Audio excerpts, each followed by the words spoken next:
আল্লাহর নবীর ঘর যখন কাফেররা চারিদিক থেকে ঘিরে ফেলে নবীকে মার্ডার করবে, হত্যা করবে, আল্লাহর নবী অন্ধকারের ভিতরে ঘরের ভিতরে শুয়ে আছে, চতুর্দিক থেকে কাফেররা ঘেরাও করে রেখেছে। ঘেরাও করে রাখার পরে আল্লাহর নবী বলতেছেন, হাদিসের ভিতরে এসেছে, হযরত আলীকে বললেন, আলী তুমি আমার বিছানায় শুয়ে থাকো, আমার চাদর মুড়ি দিয়ে তুমি শুয়ে থাকবা, আর আমি এখান থেকে চলে যাব। এখন বলেন, যাকে হত্যা করবে ওই ব্যক্তি চলে যাবে, আর তার বিছানায় যদি আর একজনকে পাই, মারবে না মারবে না বলেন তো? কোন ব্যক্তি সহজে কি শুইতে পারবে? পারবে না, তার চাদর গায়ে দিয়ে। আল্লাহর নবী বললেন, আলী রে, যদি যখন সকাল হবে, সকাল হওয়ার পরে আমার কাছে অনেক মানুষ আমানত রাখে, আমানত গুলো নিতে আসবে, আলী তুমি সুন্দর করে তাদের আমানত গুলো বুঝিয়ে তুমি আবার মদিনায় চলে যাবে। আলী রাদিয়াল্লাহু তাআলা আনহুর কাছে জিজ্ঞাসা করা হয়েছিল, আলী ওই রাত্রে আপনার কেমন ঘুম হয়েছিল? আলী বললেন, আমার সারা জীবনের ভিতরে যত রাত্রে ঘুমাইছি তার থেকে ওই রাত্রে আমার বেশি ঘুম হয়েছিল। সকলে বলুন সুবহানাল্লাহ। সাহাবাগণ প্রশ্ন করলেন, আলী কেমনে তোমার ঘুম হলো? আল্লাহর নবী তো চলে গেছেন, তুমি তার বিছানায় শুয়েছিলে, তোমার কি ভয় করতেছিল না? কেমনে তোমার ঘুম হলো? তোমার তো মেরে ফেলার ভয় ছিল। তখন তিনি বললেন, আল্লাহর নবী যে ভবিষ্যৎবাণী দিয়ে গেছিলেন যে আলী তুমি সকালবেলা তোমার কাছে আমানত নিতে আসবে, ওই আমানত গুলো বুঝে তারপরে তুমি মদিনায় চলে যাবে, এই নবীর এই কথাই আমি বিশ্বাস করেছি। আমাকে যদি মারতেই পারে তাহলে নবী কোনোদিন এই কথা বলতে পারতো না। বলুন ঠিক কিনা? নবী বলেছেন আমানত নিতে আসবে, তার মানে আসবে 100%, এর ভিতরে কোনো সন্দেহ আল্লাহ করে। আবার তার মদিনায় ফিরে যেতে বলেছে, সুতরাং নবী বলেছে ফিরে যেতে, আমার কোনো কিছু করতে পারবে না।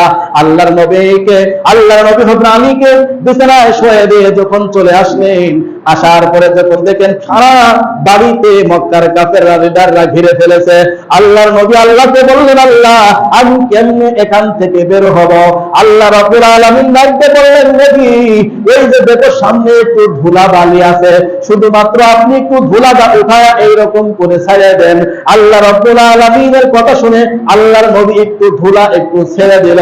এরপরে আল্লাহ রাব্বুল আলামিন কোরআনের ভিতরে এসেছে, ওই ধুলা বালি প্রত্যেকটা কাফেরের চোখের ভিতরে আবার আল্লাহ তাআলা প্রবেশ করায় দিলেন। সকলে বলুন সুবহানাল্লাহ। আল্লাহর নবী বুক ফুলায়া কাফেরদের সামনে থেকে যখন চলে যায়, দেখে সবাই হলো চোখ দলাদলি করতেছে। তখন আল্লাহর নবী বললেন, কি ব্যাপার? আমি একটুখানি ধুলা ছাড়লাম, সবার চোখে কিভাবে চলে গেল? আল্লাহ তাআলা ওহীর মাধ্যমে জানিয়ে দিলেন, নবী তুমি শুধুমাত্র বালিটা ছুঁড়ে মেরেছ, আর আমি আল্লাহ তাআলা সবার চোখে পৌঁছায়া দিয়েছি। আল্লাহু আকবার। এরপর আল্লাহর নবী যখন হযরত আবু বকর সিদ্দিক রাদিয়াল্লাহু তাআলা আনহুর ঘরে গেলেন, যাওয়ার পরে শুধুমাত্র একটা টুকা মারলেন, আওয়াজ করলেন, সাথে সাথে তার ঘরটা খুলে গেল। তারপরে দেখেন হযরত আবু বকর সামনের পাশে দাঁড়ায়া। আল্লাহর নবী জিজ্ঞাসা করলেন, আবু বকর তুমি কি ঘুমাও নাই? তোমাকে একটু টুকা দেওয়ার সাথে সাথে তুমি কেমনে দরজা খুলে ফেললে? আবু বকর বলে, নবী আজ থেকে অনেক দিন আগে আপনি বলেছিলেন, ও আবু বকর হিজরত হতে পারে, হিজরত করা হতে পারে, মক্কা থেকে মদিনায় চলে যেতে হতে পারে, তুমি প্রস্তুত থাকো। আল্লাহর নবীর কাছে আবু বকর বলে, ও আল্লাহর নবী ওই দিন থেকে আমি আবু বকর জীবনেও আর বিছানায় পিঠ লাগাই নাই। আমি ওই দিন থেকে ঘোড়া প্রস্তুত করে রেখেছি, ওই দিন থেকে আমি উটগুলো প্রস্তুত করে রেখেছি, সফরে আমি কি খাবো না খাবো সেই সব কিছু আমি রেডি করে রেখেছি। এমনকি যে গোলাম আমাদেরকে পথ দেখিয়ে নিয়ে যাবে, ওই গোলাম পর্যন্ত আমি রেডি করে রেখেছি। ওই দিন থেকে আজ পর্যন্ত আমি আবু বকর রাত্রে ঘুমাই নাই। আল্লাহর নবী চোখের পানি ফেলে আল্লাহর নবী দোয়া করে দিলেন, এ কেমন ভালোবাসা! ওই পর্যন্ত আজ নবীর কথা শুনে কিন্তু রাত্রে ঘুমায় নাই আবু বকর। ঠিক কিনা বলেন? কেমন মহব্বত ছিল, কেমন বিশ্বাস ছিল আল্লাহর নবীর উপর। এইরকম বিশ্বাস, এইরকম মহব্বত যতক্ষণ পর্যন্ত আমাদের ভিতরে না আসবে, ততক্ষণ পর্যন্ত আমরা প্রকৃতভাবে নবীর ভালোবাসা কিন্তু আমরা পাবো না। ঠিক কিনা বলেন? সামান্য কিছু দুনিয়ার লোক যদি আমরা সামলাতে না পারি, কিসের নবীকে ভালোবাসেন বলেন? কিসের নবীকে ভালোবাসেন? নবীজির সুন্নাত আপনার ভিতরে নাই, সুতরাং নবীর উম্মত হিসেবে আপনি আর কি করতে পারবেন না। সহিহ হাদিসের ভিতরে একটা হাদিস বলে শেষ করে দিব। নবীজি সাল্লাল্লাহু আলাইহি ওয়াসাল্লাম বলতেছেন, এটা মুসান্নাফে আব্দুর রাজ্জাকের ভিতরে এসেছে, মান রাগিবা আন সুন্নতি, আল্লাহর নবী বলতেছেন, যে ব্যক্তি আমার সুন্নাতকে অনুসরণ করবে না, যে ব্যক্তি আমার সুন্নাতকে বাদ দিয়ে তবে আমার সুন্নাত অনুসরণ করবে না, ফালাইসা মিন্নি, সে আমাদের দলের অন্তর্ভুক্তই হবে না। সকলে বলেন নাউজুবিল্লাহ। কবরে যে বলবেন, আল্লাহর নবী আপনার তাই ভালোবাসতাম, আজকে আমার সুপারিশ কেন করছেন না? আল্লাহর নবী আগেই বলেছেন, তুমি আমার সুন্নাত মানো, তুমি সুপারিশ পাবা, সুন্নাত না মানলে তুমি আমার অন্তর্ভুক্ত হবে না, আমার দলের লোক না, দলের পরিচয় দেবে না। বিপদে পড়লি নেতাও কিন্তু ওই তাকে কিন্তু দলের পরিচয় দিতে চায় না, ঠিক কিনা বলেন? কর্মী যদি অন্যায় করে বলে না না, যদি দলের হয়ে থাকে বলে আমার দলেরই না, ওর চিনি নে, ঠিক কিনা বলেন? এই জন্য ভাইয়ের আমার, বন্ধুগণ আমার, আল্লাহ নবী সাল্লাল্লাহু আলাইহি ওয়াসাল্লাম বলেছেন, মুসান্নাফে আব্দুর রাজ্জাকের ভিতরে এসেছে, যে ব্যক্তি সুন্নাতকে অনুসরণ করবে না, সুন্নাতের প্রতি মুহাব্বত তৈরি করবে না, সে আমার অন্তর্ভুক্তই নয়। এখন নামাজ পড়তে এসেছেন, যদি নবীর উম্মতি যদি না হতে পারেন, জান্নাতে কি যাবেন? একবারে যাবেন? এ মুখ দিয়ে বললে হবে না, কিন্তু কাজে কিন্তু পরিণত করতে হবে। মুখ দিয়ে হবে ঠিক আছে ঠিক আছে ঠিক আছে, কিন্তু কাজে কিছুই নাই। কিয়ামত যখন কবরে যখন কাফনের কাপড় পরে শোবেন, হুজুর তো যা বলে তা তো মানিলাম, তা তো কাজ হচ্ছে না।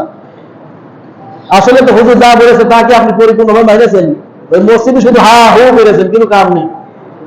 বলিলেন অনেক ভাই, ওয়াদা করিলেন যে দাড়ি রাখবো, অনেকে দাড়ি রাখিনি, ঠিক কিনা বলেন? এক কথা কয় না? কিয়ামতের দিন এই কবরে শোয়ার সাথে সাথে কিন্তু শুরু হয়ে যাবে না, নবীর দাড়ি আছে তোমার দাড়ি নাই, আইসো তোমার একটু সাইজ করে নিন, ঠিক কিনা বলেন? নবীর আদর্শের সাথে আমাদের আদর্শের মিল করতে হবে। আল্লাহ রাসূল সাল্লাল্লাহু আলাইহি ওয়াসাল্লাম, মান তাশাব্বাহা বিকওমিন ফাহুয়া মিনহুম, যে যাদের সাদৃশ্যতা অবলম্বন করবে সে তাদের সাথেই কিয়ামতের ময়দানে অন্তর্ভুক্ত হয়ে যাবে। আপনাকে দেখেই যদি মনে না হয় মুসলমান, আপনি কিভাবে মুসলমানের কাতারে কিয়ামতের ময়দানে দাঁড়াবেন বলেন?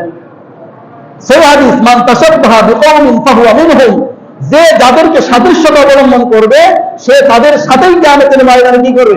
থাকবে। এবার আপনাকে দেখলে মনে হয় না যে আপনি মুসলমান নাকি হিন্দু, আপনাকে দেখে মনে হয় না, তাহলে কি আপনি কি ওই মুসলমানের কাতারে যে আপনাকে নেবে? বলেন তো, বলবে আমাদের সাথে মিল নেই, বাদ দে। এই জন্য এখনো সময় আছে, আল্লাহ রাব্বুল আলামিন আমাদের সকলকে শুধুমাত্র দাড়ি নয়, প্রত্যেকটা সুন্নাতকে এরকম ভাবে অনুসরণ করতে হবে, যদি আমাদের মাপ পাইতে চায়। আর যদি মনে করো যা হয় একটা হবে, একটা বাজার আগে কিন্তু 12টা বাজে, ঠিক কিনা বলেন? একবারে একটা বাজার আগে 12টা বাজে না, বাজে না? যখন আজরাইল আসবে তখন কিন্তু সবকিছু টের পাবে, ওই দিন টের পায়ও কিন্তু কোনো কিনে মুরব্বী লাভ নাই। ওই দিন টের পেয়ে কোনো কাজ হবে না, কিন্তু কে কখন চলে যাবে কেউ বলতে পারে। এখন যাচ্ছেন, এখন একটা গাড়িটা অ্যাক্সিডেন্টে দলিয়ে যেতে পারে, ঠিক কিনা? এই যে গেলেন, আর কোনোদিন আসবে না, কোনোদিন আসবে না, কোনোদিন আসবে না, এই কথাটা অন্তরের ভিতর বসাবেন। এই কথাটা অন্তরের ভিতর বসাতে পারলে আপনার ভিতর থেকে পরিবর্তন হওয়া শুরু হয়ে গেছে। কারণ এই একটা কথা মনে রাখবেন, এই জান এবং মাল আপনার নাকি, এটা মনে রাখবেন। আপনার যে জান, আপনার যে বডি, এই বডিটা আপনার কথা বলে, যদি আপনারই হয় তাহলে আপনি মুমিন না। আল্লাহর কথা, ইন্নাল্লাহা তাআলা মিনাল মুমিনিন, মুমিনদের থেকে আল্লাহ জান মাল ক্রয় করে নিয়েছেন। যদি আপনার মনে হয় যে এই জান আর মাল আমার না, তাহলে আপনার ভিতরে পরিবর্তন আসবে। আর যদি মনে করেন ভাই জান আর মাল আমারই, তাহলে আপনি মুমিনই না, তাহলে নামাজ পড়তে হাত দরকার নেই। আল্লাহ রাব্বুল আলামিন আমাদের সকলকে বুঝে আমল করার তৌফিক দান করুন।